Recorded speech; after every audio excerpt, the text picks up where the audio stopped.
에베소서 2장 1절에서 7절까지의 말씀 우리가 함께 보기 원합니다. 제가 한 절 읽고 여러분께서 한 절 읽으시고 교독하시겠습니다. 그는 허물과 죄로 죽었던 너희를 살리셨도다.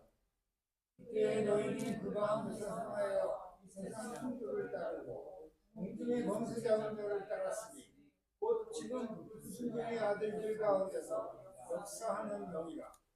전에는 우리도 다 그 가운데서 우리 육체의 욕심을 따라 지내며 육체와 마음에 원하는 것을 하여 다른 이들과 같이 본질상 진노의 자녀이었더니 우리를 풍성하신 하나님이 우리를 사랑하신 그 큰 사랑을 인하여 허물로 죽은 우리를 그리스도와 함께 살리셨고 너희는 은혜로 구원을 받은 것이라.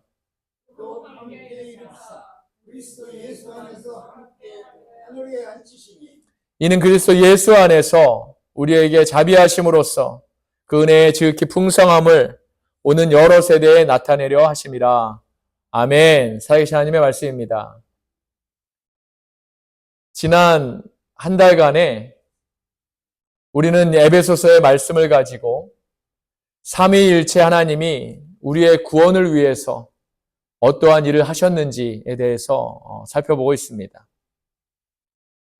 첫 주에는 사도 바울이 자신이 알고 있는 복음의 비밀에 대해서 그가 감옥 안에 있으면서도 수많은 고난과 죽음 앞에서도 에베소 교회에 알려줄 수 있었던 사실에 대해서 우리가 이야기했었습니다.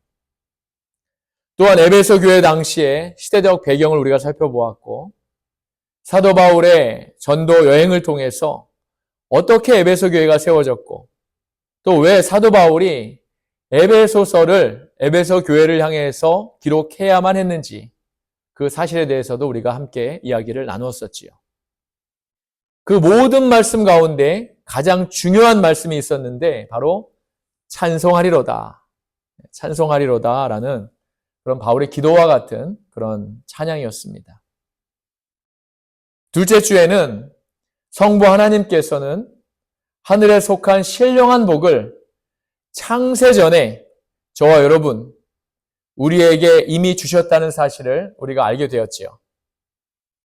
그리고 이제 우리는 더 이상 하나님께 복을 구하고 바라고 이러는 대신에 이미 우리가 이미 받은 복을 우리가 누리며 살아야 하는데 그 모든 일이 예수 그리스도 안에서 가능하다는 사실을 우리가 깨닫게 되었습니다.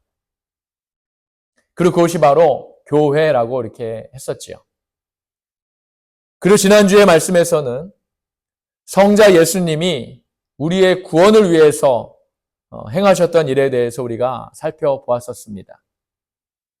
우리의 구원에 대해서, 저와 여러분, 우리의 구원에 대해서 우리는 많은 시간, 많은 부분 우리 주님의 십자가를 우리가 생각하지만 사실 성경에서 이야기하는 우리의 구원은 정말 아무도 거들떠보지 않는, 아무도 관심 갖지 않는 우리들을 위해서 당신의 생명 전체를 속전을 주고 사신 우리 주님에 의해서 그렇게 구원이 이루어졌다는 사실을 우리가 깨닫게 되었습니다. 그러므로 저와 여러분, 우리의 가치는 바로 우리 주님의 생명 혹은 전부 바로 그 가치라고 우리가 말씀드렸었습니다. 그런데 우리 주님의 이 모든 하신 일, 바로 그 일 또한 예수 그리스도 안에서 가능한 것임을 우리는 꼭 기억해야 합니다. 할렐루야. 이제 오늘 에베소서에 나타난 우리의 구원을 위해서 성삼위일체 하나님이 그렇게 일하실 수밖에 없었던 그런 우리들의 상태, 도대체 우리들의 상태가 어떠했기에 그래서 성삼위일체 하나님께서 우리의 상태를 어떻게든 옮겨놓고자 구원하시고자 그렇게 하나님을 통해 예수 그리스도 안에서 우리의 그 상태가 어떻게 바뀌었는지 그 과정을 오늘 말씀을 통해 우리가 한번 살펴보고자 합니다. 오늘 우리가 읽었던 본문인 에베소서 2장 1절에서 7절은 2장 1절에서 10절까지 우리가 가지고 있는 성경에는 10개의 구절로 이제 되어 있지요. 하지만 헬라어 성경을 보면 1절에서 10절, 그 19절 전체가 단 한 문장으로 되어 있는 그런 본문입니다. 우리가 1장 3절에서 14절까지를 이야기하면서 이 12구절의 문장도 헬라어 성경에 보면 단 하나의 구절로 되어 있어서, 단 하나의 문장으로 되어 있어서 이 성경을 해석하기가 참 쉽지 않다고 그렇게 했었던 것을 우리가 기억하실 것입니다. 그와 마찬가지로 2장 1절에서 10절도 단 한 문장으로 되어 있습니다. 네, 우리는 그 중에서도 오늘 7절까지의 말씀을 우리가 함께 나누어 보려고 합니다. 그런데 오늘 본문인 2장 1절에서 7절도 우리가 자세히 읽어보면 우리가 두 군데로 이렇게 나누어 볼 수 있습니다. 본문은 1절에서 3절까지와 4절에서 7절까지의 말씀으로 이렇게 나눌 수 있습니다. 그리고 오늘 설교의 제목이 된 구절이 바로 1절에서 3절까지의 말씀입니다. 너무나 중요한 구절이기 때문에 제가 다시 한번 읽겠습니다. 그는 허물과 죄로 죽었던 너희를 살리셨도다. 그때 너희는 그 가운데서 행하여 이 세상 풍조를 따르고 공중의 권세 잡은 자를 따랐으니 곧 지금 불순종의 아들들 가운데서 역사하는 영이라. 전에는 우리도 다 그 가운데서 우리 육체의 욕심을 따라 지내며 육체와 마음에 원하는 것을 하여 다른 이들과 같이 본질상 진노의 자녀였더니. 아멘. 사랑하는 여러분, 이 구절은 바로 하나님이 우리 인생에 계시지 않은 삶에 대한 이야기입니다. 그런데 이 편지를 쓰고 있는 사도 바울이 얼마나 대단한 사람이냐면요. 1절, 3절까지의 말씀이 실제로 헬라어 성경에서는 주어도 없고 동사도 없는 그런 문장입니다. 우리가 읽었던 성경은 물론 주어와 동사가 쓰여져 있지만 이것은 우리의 이해를 돕기 위해서 원문의 뜻에 벗어나지 않게 의역해 놓은 것입니다. 이 사실을 통해서 사도 바울이 얼마나 복음의 진심이었는지를 알 수 있는 대목이라고 저는 생각합니다. 왜냐하면 사도 바울은 의도적으로 헬라어로 된 원문 1절에서 3절에 주어와 동사를 쓰지 않은 것이거든요. 빼버린 것입니다. 만약에 여러분이 어떤 문장을 읽을 때 그 문장에 주어와 동사가 없이 부사나 형용사나 조사나 이런 것들만 쓰여져 있다면 여러분은 그 문장을 이해할 수 있겠습니까? 아마도 그 문장은 중구난방에 횡설설에 이상한 문장이 되어서 이 문장을 도저히 이해할 수 없을 것입니다. 사도 바울은 우리에게 하나님이 없는 삶을 일부러 이렇게 표현한 것입니다. 우리의 삶에 하나님이 계시지 않다면, 저 여러분의 삶에 하나님이 계시지 않으면 이렇게 말도 안 되는 엉망진창의 그러한 삶이 된다는 것을 그가 의도적으로 이렇게 표현한 것이지요. 사랑하는 여러분, 사사기를 한번 보시길 바랍니다. 사사기 시대를 한마디로 표현하면 어떻게 말할 수 있을까요? 그때 이스라엘에 왕이 없었으므로 백성들은 다 각기 자신들이 좋을 대로 행하였더라. 바로 이 말씀 아니겠습니까, 여러분? 그 시절에 그들의 삶이 바로 하나님이 계시지 않은 것 같은 그러한 삶이었다는 것입니다. 그러니 제사를 책임지는 레위인이 첩을 두기도 하고 하나님이 팔지 말라고 명령하신 그러한 땅을 팔기도 하고 각 집마다 제사장을 따로 두어서 하나님을 우상으로 만들어서 그렇게 예배하고 제사하고 그랬죠. 같은 동족 그 형제 간에 레위인의 첩에 그 죽은 것 때문에 전쟁까지 하고 서로 죽이고 서로 미워하고 자기만 옳다고 하고 아주 엉망진창의 시대가 아니었습니까, 여러분?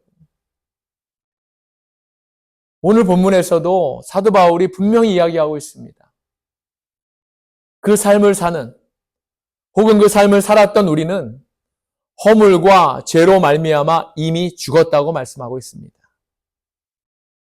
바울은 우리가 우리의 허물과 죄 때문에 앞으로 죽을 것이라고 말하지 않습니다. 우리가 허물과 죄 때문에 지금 죽어가고 있다고도 말하고 있지 않지요. 이미 우리는 죽었다고 말하고 있습니다. 그렇습니다, 여러분. 우리는 이미 죽은 사람들입니다. 죽음은요, 아무 희망이 없습니다. 조금의 가능성도 없는 것이지요. 이미 죽었다면 그것으로 끝입니다. 사랑하는 여러분, 빛의 반대말이 무엇인지 아십니까? 물론 어둠이지요. 하지만 실제로 빛의 반대말은 빛의 부재입니다. 빛이 없는 상태, 단 1%도 없는 상태를 바로 어둠이라고 하는 거죠. 단지 단어로 표현하고 있을 뿐입니다.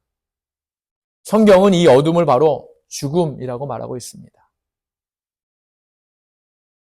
그런데 사도 바울은 왜 우리가 허물과 죄로 죽었다고 이렇게 말하고 있을까요?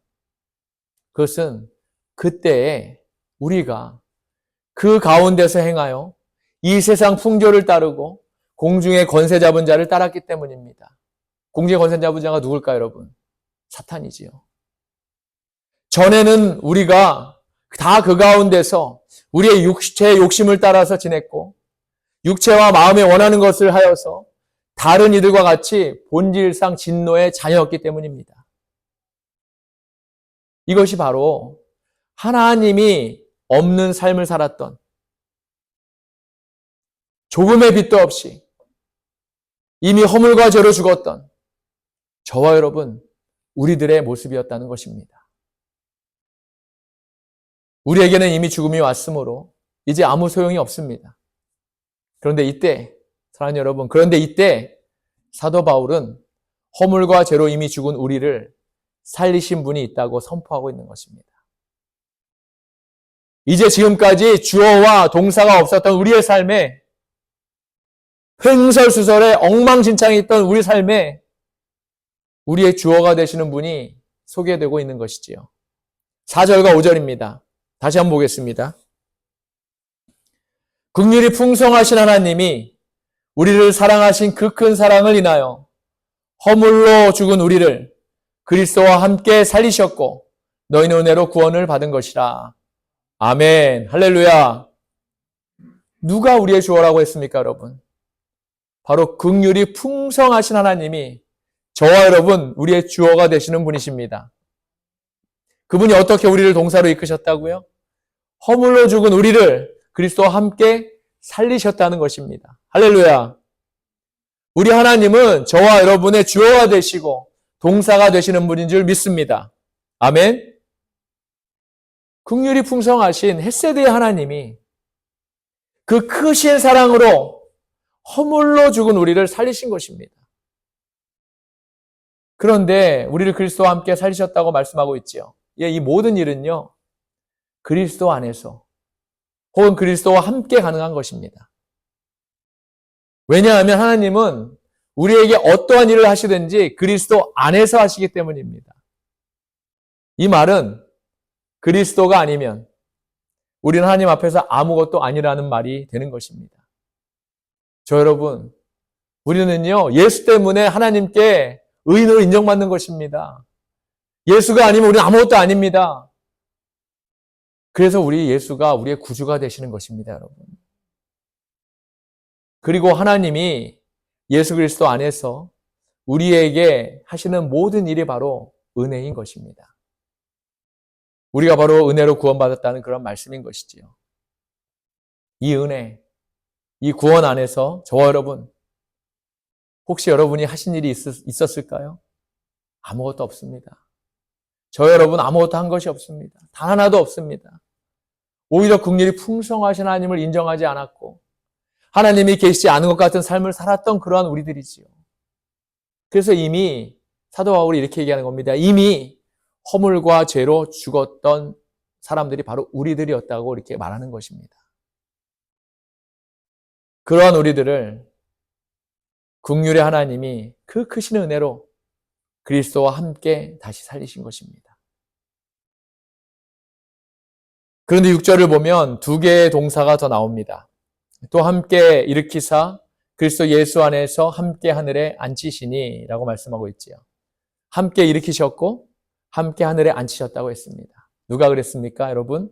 하나님이 긍휼이 풍성하신 하나님이 예수 안에서 그분과 함께 우리들을 일으키시고 앉히셨다는 말씀입니다. 사랑하는 여러분, 이 본문을 읽으면 막 가슴이 벅차오르지 않으십니까? 저 오늘 말씀을 준비하면서 참 많이 울었습니다. 그 은혜에서 감사해서 울었고, 제가 지난날에 정말 하나님 없이 살았던 그러한 삶을 생각하면서 참 많이 울었습니다. 제가 뭐라고요, 여러분? 제가 우리 하나님을 위해서 뭔가를 했다고요. 그런데 그분은 저 같은 사람을 그리스도와 함께 죽음에서 살리셨고 일으키셨고 하늘의 보좌에 앉히기까지 하셨다는 것입니다. 얼마나 놀라운 은혜입니까? 얼마나 크신 은혜인지요. 그런데 여러분, 우리는 우리 하나님이 이렇게 하신 이유에 대해서 오늘 7절에 이렇게 말씀하고 있습니다. 7절 다시 한번 보겠습니다. 이는 그리스도 예수 안에서 우리에게 자비하심으로써 그 은혜의 지극히 풍성함을 오는 여러 세대에 나타내려 하심이라. 아멘. 오는 여러 세대. 바로 교회입니다, 여러분. 바로 우리 사나운밸리 한인교회 때문인 것입니다. 한 영혼 때문입니다. 한 영혼이라도 하나님께로 다시 돌아오기를 원하시는 바로 하나님 아버지의 그 마음 때문입니다. 그 일을 위해서 우리 교회를 세우신 것이고, 우리 교회를 부르신 것이고, 우리 교회가 바로 이곳에 있는 이유인 것입니다. 할렐루야. 그러니 이제 여러분, 우리 교회 할 일이 무엇인지 알고 계시겠지요? 저와 여러분이 하셔야 되는 일이 무엇인지 아시겠지요? 우리는 아포스톨로스, 보냄을 받은 자입니다. 바로 이를 위해서 보냄을 받은 자들입니다.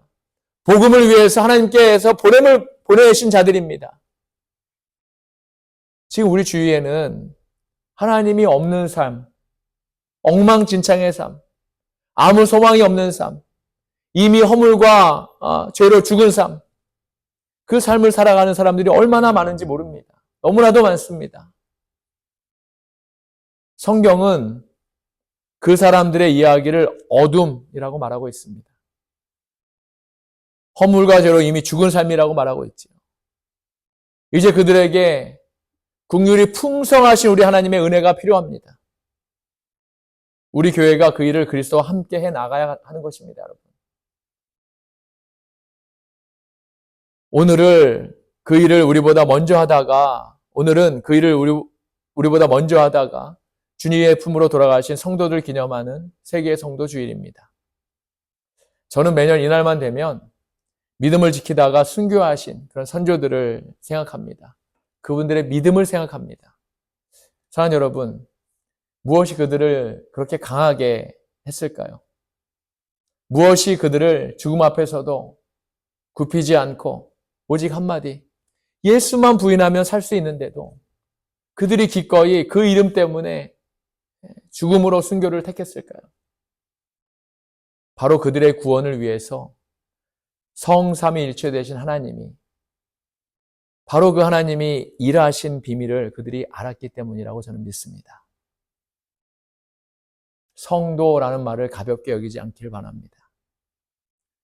지금 옆에 있는 남편, 혹은 아내, 혹은 동료들을 가볍게 여기지 않기를 바랍니다. 그들 모두는 성도입니다. 여러분 한 분 한 분은 성도입니다. 성도는 그리스도와 함께 살고 또 그리스도와 함께 죽는 사람입니다, 여러분. 이 말을 잘 기억하시고 성도로서의 삶을 살아가시는 저와 여러분 모두가 되시기를 우리 주님의 이름으로 간절히 축원합니다. 아멘. 기도하시겠습니다.